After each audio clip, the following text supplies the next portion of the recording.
முருகன் நினைச்சா மட்டும்தான் இந்த கோவில்களுக்கு ஒருவரால் செல்ல முடியும். அங்க உங்கள் பாதம் பட்டாலே செஞ்ச பாவமெல்லாம் நீங்கி பாவ விமோச்சனம் கிடைக்கும். இது தமிழ்நாட்டுல இருக்கிற ரொம்பவே அபூர்வமான 5 முருகன் கோவில்கள். அதுவும் அந்த 5வது கோவிலுக்கு செல்லும் நினைத்தாலே தடைகள் வரும். தடைய மீறி முருகன் உங்களை அழைத்தா நீங்க தான் ரொம்ப அதிர்ஷ்டசாலி. அது என்ன கோவில்கள் அப்படின்னு தெரிஞ்சுக்க வீடியோவை முழுசா பாருங்க. முதல்ல பார்க்க போறது திருவிடைக்கழி. இங்க முருகன் குராவடி வேலர்.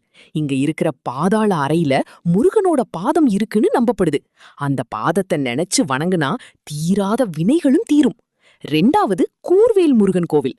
சூரசம்ஹாரத்துக்கு முன்னாடி முருகன் தன் வேலை கூர்மைப்படுத்திய சக்தி வாய்ந்த இடம் இது. இங்க போயிட்டு வந்தா எதிரிகள் தொல்லை காணாம போயிடும். 3வது வள்ளிமலை. வள்ளி தேவி பிறந்த இடம். இங்க இருக்கிற சுனைகள்ல நீராடி மலை ஏறி முருகனை பார்த்தா உங்க கர்ம வினைகள் எல்லாம் பஸ்பமாயிடும். 4வது